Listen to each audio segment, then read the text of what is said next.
Alright all, and welcome back to a new video, and lo and behold, a flat racing video. So I know for some of you guys that may be a bit of a disappointment, but for some it will be a glad reminder that the flat season is beginning to come in and I suppose go into overload. We're just at the end there of the Craven meeting's first day today. The Craven meeting usually a sign that unfortunately the flat turf season is on our way. And this year, look, I'm going to give it a big bash.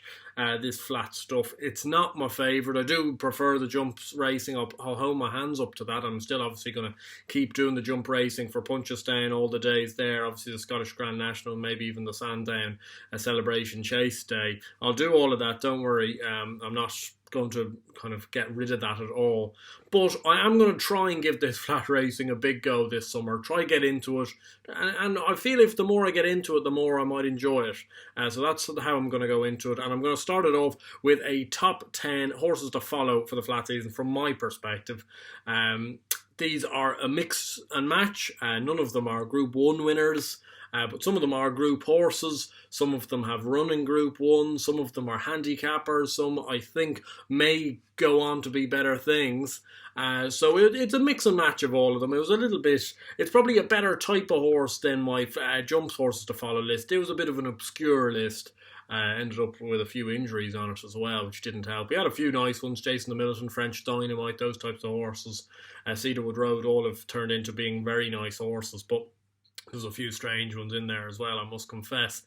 This is probably a better standard of horse, just as I don't know, like I suppose the slightly lower grade stuff in the flat just as much, so therefore it's probably easier for me to be picking out more towards the top handicaps, better maidens and stuff like that, and trying to piece together a few winners. As is the case with the jump racing thing, I was hoping to get a winner for each horse. So we've got 10 horses to follow here. Hopefully all 10 can win a race. I'm sure they can. They all have the ability to go and do so. So hopefully, fingers crossed, we'll go and do so. And obviously, I want to know your thoughts down below of what horses you're really looking forward to for the flat season. I'm sure I'll be doing some, Guineas previews and Derby previews, Ascot previews, all of that throughout the summer. I'm going to keep it going, keep the revs high and see where it takes us. And hopefully a few of you will stay along for the ride throughout the summer. I know some of you down in the comments really do enjoy it. So hopefully I'll be able to bring to you a decent enough level of preview. Hopefully find a couple of winners. And between all of us, we can enjoy the flat season until we get back round to the jumpers back in October, November time. Starting off, I've done an accompanying blog post like I did for the jumpers to follow one. So if you prefer to read rather than listen, it will be the first link you'll see in the description down below. I'd say it's around a 10-15 minute read if you want to get involved. And I'm going to do it in the list I've done that in, which is alphabetically. So this isn't in order by, the one I want to follow the most down to the 10th. It's just by alphabetical order. Only one per trainer. A fair few of the big trainers have been used, I will admit, but between them, I've tried to pick ones that maybe you mightn't have heard of or mightn't have thought of quite as much as some of the others. Starting off, though, with a horse that I'm glad I didn't do this video last week because I would have talked him up immensely before the weekend and he disappointed a lot. But I'm going to give him a chance, and it's a horse called A Case of You for Ado McGinnis. He was formerly trained by John McConnell as a 2-year-old last year. He was 2 from 3 for John as a 2-year-old, winning a maiden up and down Royal and winning the Anglesey Stakes as a Group 3 event. He beat Lipizzaner that day, who went on to win a listed race over in Doncaster. He reappeared. He's been bought and put into the Ado McGinnis yard. Ado McGinnis has obviously got a nicer type of stock these days, and obviously his success with the likes of Barrowman and Salt and Stall last year just were easily some very good achievements, bringing Barrowman to winning a Group 2 over in Doha at the start of this year. When he acquired him, he was merely just a handicapper. So really excellent stuff from McGinnis, and he does deserve this better type of horse in the yard. He reappeared at Dundalk in a conditions race over 6 furlongs, showed an awful lot of speed, won very handsomely by 3.5 lengths. I thought the world's his oyster here, and he went off favourite for the Guineas trial over 7 at Leopardstown there on Sunday. It all went wrong. He jumped the lids very quickly, he was very keen, he hung to his right, and he didn't stay, I don't think, and he was an absolute bust. Finished dead last. I think this horse needs to go back to sprinting trips, 6 furlongs. He even shapes as if he he may have the speed for 5 furlongs from what I can see. He seems to have an awful lot of boot about him and maybe back on straight track. So, 6 furlongs around the Curragh or Cork or these sort of places may see him back to better effects. There's very few 6 furlong races at Leopardstown, so he won't be back there. And I suspect they'll try to keep him away from there after the experience he's just had. But I do think there's a good horse in there. Obviously there is. He's won a Group 3 last year. I thought he would be a Group 1 horse this year before Sunday, and then Sunday has kind of knocked my confidence a little bit on him, but I'm going to keep him in the team because he was a horse that I wanted to have in this list and in this video probably since last November time, when I thought he was still going to be trained by John McConnell. The fact that Ado McGinnis takes over, no poor feet whatsoever, and hopefully this horse can rediscover his form back at sprinting trips and still be a very live wire going forward this season in those better type of Group 2, maybe even Group 1 6 furlong sprints. Moving on to our first English trained runner and a horse that I think is going to make his return pretty soon, and it's a Marcus Tregonning trained horse called Alkumait, owned by the late Hamdan Al Maktoum. It's now under the Shadwell Estate Company Limited name. I suspect that's going to happen with all of them. They are keeping on the tradition. They're keeping on the legacy of Hamdan Al Maktoum, which is great to see. It was obviously very sad. His death recently. He's put an awful lot into the game over many, many years, and hopefully that legacy can continue to produce good horses over the next coming years, and we can celebrate what a great life he did live. But Alkamate, I think, is a really nice horse. He came fourth at Newbury on his debut over 6 furlongs. He was perhaps a shade unlucky that day, and also the first 2 in that Newbury maiden have both ended up being rated over 100 by the end of their 2-year-old campaigns. So that didn't look too bad at the time. He then went to Goodwood at the Goodwood Festival, absolutely bolted in a maiden there by 2.5 lengths, showing a real good turn of foot, and then went to the Mill Reef back at Newbury over 6 furlongs. What came from last to first, beat a few nice types in behind as well, including Rhythm Master for Richard Fahey, who's a really nice horse, and 5,000 to 1 for Andrew Balding, who's also a nice horse. Beat them very impressively, snug at the line. Jim Crowley rode him with an awful lot of confidence that day. He then went to the Dewhurst at his last run as a 2-year-old, 7 furlongs on soft ground. Again, it was a bit like a case of you at Leopardstown. All went wrong, and he was eased a long way from home. They said he didn't like the soft ground, which is fair enough. He mightn't have even stayed 7 furlongs. Whether that was the case of the ground or not, I'm not so sure. He's going to return soon enough. He might return in the Greenham over 7 furlongs. Would I be rushing to back him in the Greenham? Probably not, even though I do believe on good ground he should be able to see out 7 furlongs based on breeding. He should be able to see out 7 furlongs at some stage this year. I would be a little bit more interested in him over 6 furlongs personally, and I know he's got an engagement at York potentially the week after the Greenham, the Clipper Logistics Duke of York Stakes over 6. I'd actually prefer him to see him in that, but I think they'll run in the Greenham because they may have feeling that he still could be a Guineas horse. I don't see it personally. I think his future is going to be over 6-7 furlongs, not a mile, personally speaking, but I'm open to be proven wrong on that. And if he does turn into a great miler, that should be fantastic. He obviously, Marcus Tregonning, had Mo Hathor last year, who was a brilliant miler, before he got injured, which was a shame. Kind of curtailed his career a little earlier than some of us may have wanted. But I think Alkamate could step into the void here. He was a very, very impressive 2-year-old. I don't think he's a horse that many people have been talking about personally, because it's Marcus Tregonning. It's not John Gosden, it's not Michael Stout, it's not one of these fancy trainers per se. But that being said, he can get the job done when he has a very good one, and I think Alkamate could easily be one of those very good ones. The third one on the list is going to be trained by Kevin Ryan, and it's a horse who's actually quite exposed. He's a handicapper, but it's a horse called Bielsa, and I'm not a Leeds fan, although I do think Marcelo Bielsa is a very good manager. I'm not a Leeds fan, so it isn't any bias on that regard. I just think there's one of these big flat handicaps in him this year. I thought he was a little bit disappointing last year. He was sent off favourite for the Wokingham, ran a stinking race, came third last, I think, in the end, and then was poor after that at Haydock. He then went off for wind surgery. He's already been gelded, obviously. He's a 6-year-old at this stage, but he's already been gelded earlier in his career when I think he was a 3-year-old going 4. But went for wind surgery, was a little bit disappointing on his return then again at Haydock, but the last two times in the Ergo Cup and the sprint at York, he's been much better and was only beaten 3 lengths and 4 lengths in those two races. Now, the form figures would tell you 9.5, which doesn't look particularly appetising, but it was much better, and he's now dropped back to 96, and the last time he won one of these big field handicaps was off 93 at Doncaster, so he's beginning to be well handicapped, I believe, in the King Power Silks. I still think there's a big handicap left in him. He'll run in all these big field 6 furlong handicaps. They are tricky to win, I do understand that, but I do believe he's got the ability to get his head back in front, and it may be just a better year. He was a little bit just handicapped to the hilt last year off a mark 101 in the Wokingham. Very hard to win a Wokingham off that, so therefore off 96, he'd be rocking in off a Wokingham off bottom weight. He might almost miss the race. But I do believe he does have a big handicap in him this year, and hopefully it might be a little bit more of a profitable year for Bielsa than it was last year. Fourth on the list, a horse I'm really quite keen on, and it's trained by Joseph O'Brien, called Dance Jupiter. And you'll know, if you remember, if you watched a lot of my flash racing videos last year, you'll know I really liked a Joseph O'Brien horse called Patrick Sarsfield. And I think he still could be a very nice horse this year yet again.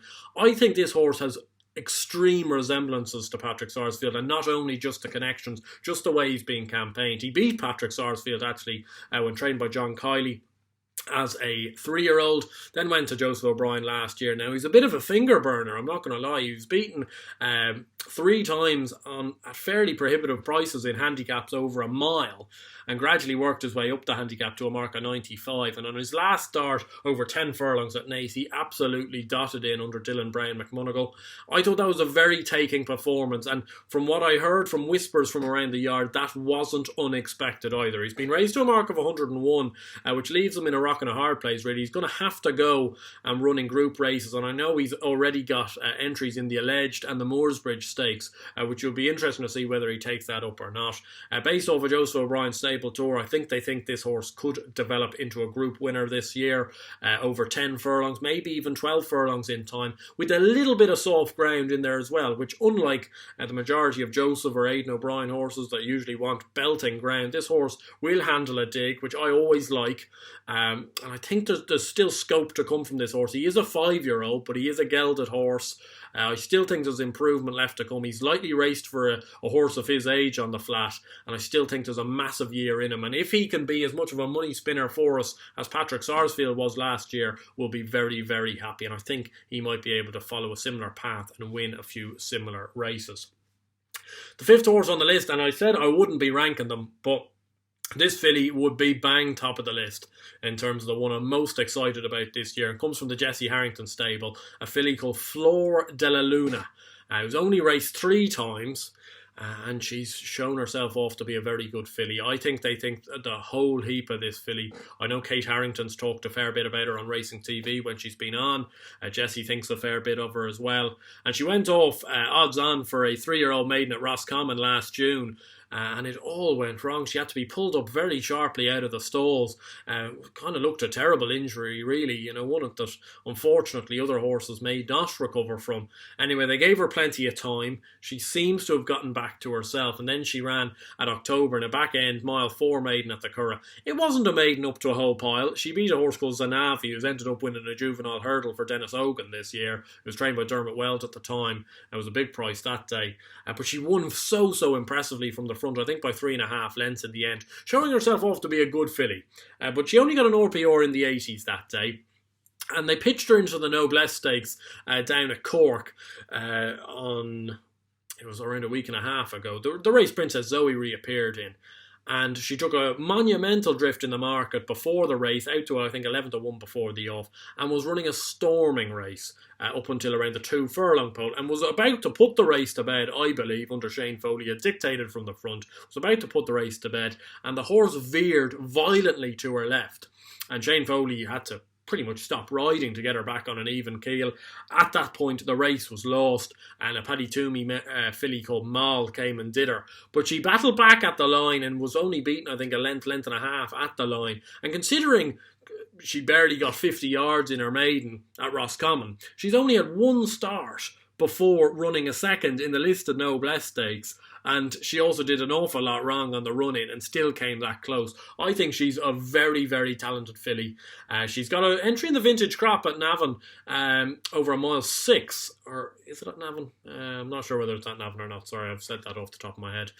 But she has got an entry in the vintage crop over a mile 6, which is interesting. I thought she was more of a 1.5 mile filly, but she does seem to stay well. So maybe over a 1.5 mile, mile 6, I think she could develop into a really nice type. And if she goes a mile 6, it wouldn't surprise me whatsoever if she was the type of horse that could run in an Irish St. Leger this year, or a mile 4 she could run in some of those big mile 4 races throughout the calendar year. I think she's a lovely filly. I think she could develop into being a Group 1 horse. That is a big statement, but I do believe she has the potential to do so, and she's a filly I think an awful lot of. Now, I know last year I was a little bit pro Jessie Harrington and her fillies and stuff like that. I won't be as much this year, but I'd be interested to know your thoughts. I think this horse could be with immense ability, and certainly I'd be disappointed if we're at the end of the year and this horse hasn't won a group race of any variety. I would be very disappointed if that was the case.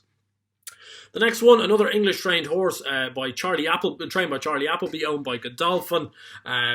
There's an awful lot I could have picked from the Charlie Appleby-Godolphin pairing, but a horse that I don't see much, if any, talk about is a horse called Hurricane Lane, son of Frankel. He's a 3-year-old now. He ran once as a 2-year-old last year in a back-end Newmarket maiden over a mile on heavy ground, only a 5-runner race, and dug down pretty impressively to beat an Ed Walker horse called Parachute, who's gone on to boost the form since by winning an all-weather maiden. Looked to be outpaced 2-3 furlongs out and kind of stuck at it very gamely under Adam Kirby. Beat also a much shorter priced rival of stablemate of Charlie Appleby's that William Buick was riding. That horse has turned out to be a little bit disappointing. Has been beaten into second and then beaten into, I think, 6th in his 2 starts at Kempton this winter. So he may be a little bit of a bust. But this Hurricane Lane I think is quite nice, and it looks to me like he's going to run at Newbury on Friday in a conditions race. He also has entries for the Dante Stakes and the newly sponsored Kazoo Derby. I think he certainly looks, based off that evidence and based off his certainly the dam side, and also Frankel can breed stayers. He's shown that in the last year or two, but the dam is also a stayer or has bred stayers as well. So I think this horse will be best seen over a mile 2, mile 4 probably in time. So it'll be interesting to see this conditions race on Friday. He hasn't been fully declared, but he's in at the 5-day decks.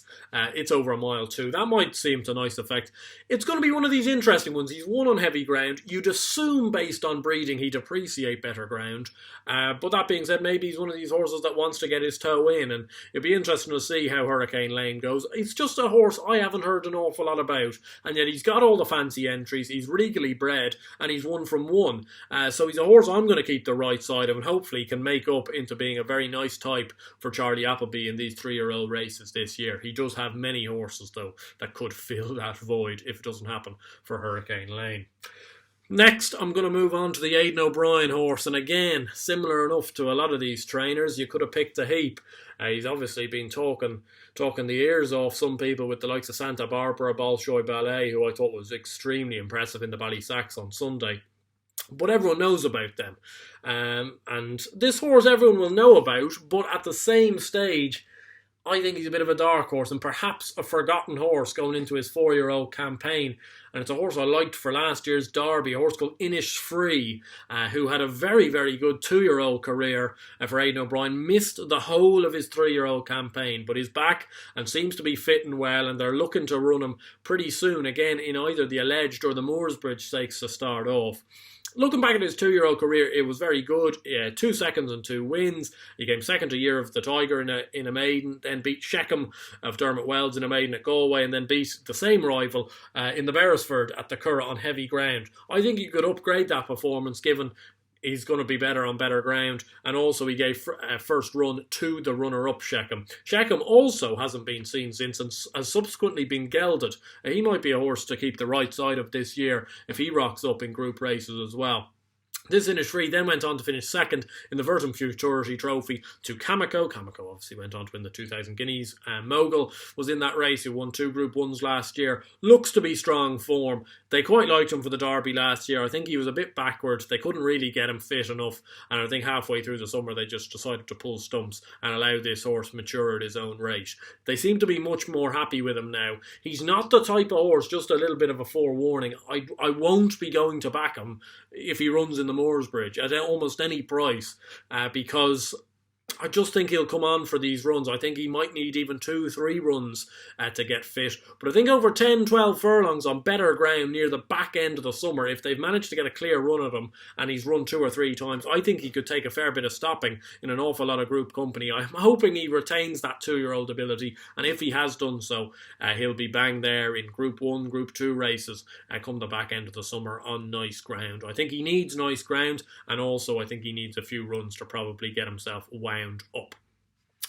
The next one, number 8 on the list, Roger Varian horse that broke my heart last year, is a horse called Kalusi, who burnt many fingers last year when he won the Britannia Stakes by 4.5 lengths, beating Finest Sound. Jeez, you'd have thought he was a Group 1 horse, really, running in a handicap, let alone a Group 3, Group 2 horse. He went on to be beaten 3 times as favourite after that, twice in Group 3s and once in a Group 2.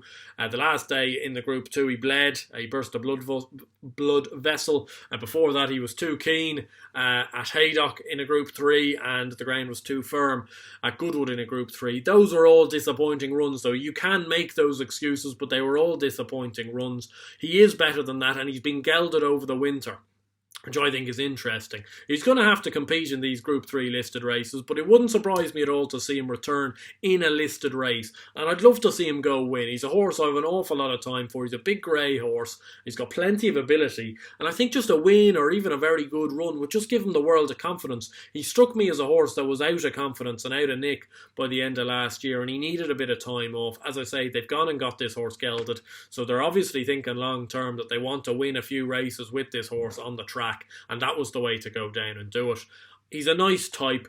I hope he's a group winner. I thought last year he'd be a group winner, especially after what he did in the Britannia Stakes, and he didn't end up doing so. He's still going to have to run in all these races, and it would really disappoint me if he was to turn out to be a bit of a bust. I know it takes probably more of a leap of faith for some people than for me. I like holding on to some of these horses that I probably should let go. But this horse, I'm going to give another chance to. He's only just turned 4. He's still maturing with age, and hopefully he can get his career back on track this year. Number 9 on the list comes from the Ger Lion stable, and a filly I'm not sure about, just because we haven't seen her since August. She's got no entries this year, so you're running the risk that, you know, that they've pulled stumps on her career. I hope they haven't, because I think she's a filly of a lot of ability, and it's a horse called Roca Roma. She's in here. She's currently got a handicap rating of 97, which I do believe could be exploitable. But looking back at her previous career, she came second in a back-end Leopardstown Maiden as a 2-year-old, running a very nice race. She was then entered in the Guineas, the Irish Guineas, but was taken out on the day because of, I think, ground concerns. But it was interesting that they were going to run her as a maiden, and Colin Keane had chosen her as well over Even So, who ended up going on to win the Irish Oaks. She then went and won a Goran Maiden at long odds on, then came behind Magical, was 5th to 5 behind Magical in the Pretty Polly. That was a tough assignment.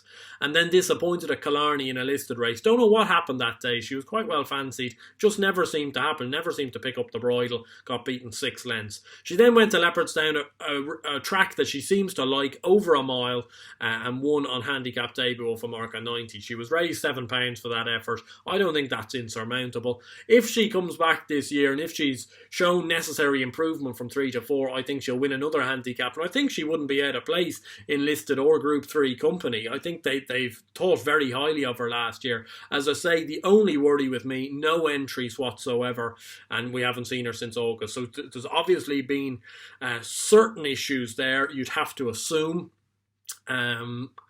But I'm going to take the risk that they're keeping at it with her. And I think if they do so, and I really hope they have, I really hope there's nothing wrong with the filly. I think she has the ability to go and win more races this year. There's certainly a bit of unfinished business for her on the track. My final one, number 10, and it comes from the John and Teddy Gosden combination. Obviously, John Gosden, another man you could have named, I'd say 30 or 40 horses that could have fit this list pretty easily. I think this horse is potentially the best handicapped horse in Britain, though, if they go down this route. And it's a horse called Third Kingdom. Who's trained obviously by John Gosden, owned by Prince Faisal, and they've had a brilliant combination this year with Mishrif going over and win the Saudi Cup and the Dubai World Cup, was it? Certainly the Dubai turf race anyway, on kind of the big carnival night.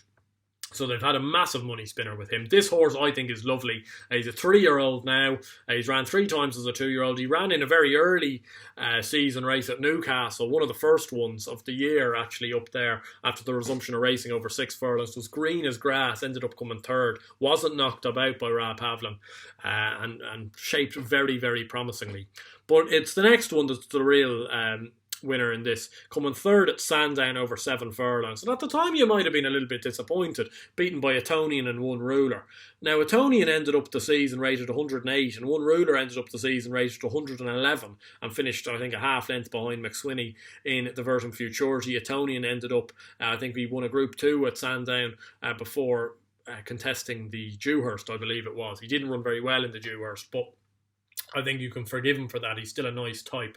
Third Kingdom then went on after that race, was only beaten 3.5 lengths by Etonian and beaten a neck by One Ruler, currently rated 111. He then went on to win a piss poor Newcastle maiden from the front, did it quite easily under David Egan, and he's got a handicap rating of 88. I just think this is an extremely well handicapped horse. I'm not sure whether you guys think the same, but I just think if they want to exploit a handicap with him, I think he could absolutely bound in a handicap first time vasking. Gosden isn't immune from doing that either. It would be interesting to see how they campaign this horse, whether they'll start him off in a listed Group 3 race and he might go close in that and that blows the whole thing out of the smokes. But it wouldn't surprise me. I think there's a big pot in him off a mark at 88, certainly based off that collateral form at Sandown, and he did it nicely at Newcastle. Hasn't been seen since then, and that was, I think, September time when he did win at Newcastle, so he's been given a long time to mature. He's got a speculative entry in the Irish 2000 Guineas. I'm not sure...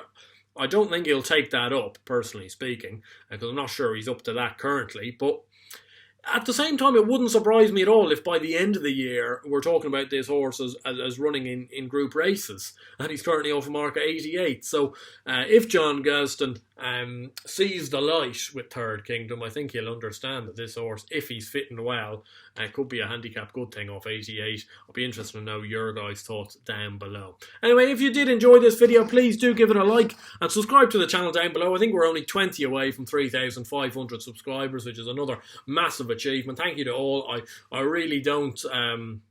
I do appreciate, sorry, I was about to say I don't appreciate, I really do appreciate everyone that goes to the trouble, I suppose, of watching these videos, liking them and subscribing to the channel. I really, really do appreciate it, and I hope you guys enjoy this, and hopefully we might have a good flat season after the National Hunt stuff comes to rest after Punchestown. We need to be getting into the flat season and give it a bit of welly this year. I'm not going to give out about it. I'm going to meet it head on, and I'd love to hear your guys' thoughts for a few horses you're going to follow throughout the flat season and what your thoughts are on my 10 there. There's a decent enough mixture, but hopefully a few group winners in there, hopefully a few winners in there just in general, and we'll see how they go. But let me know your guys' thoughts for the flat season coming down below, and until next time, which will be previewing the Scottish Grand National this weekend, hope you stay safe, stay well, land a few bets, and I'll see you guys then. Cheers.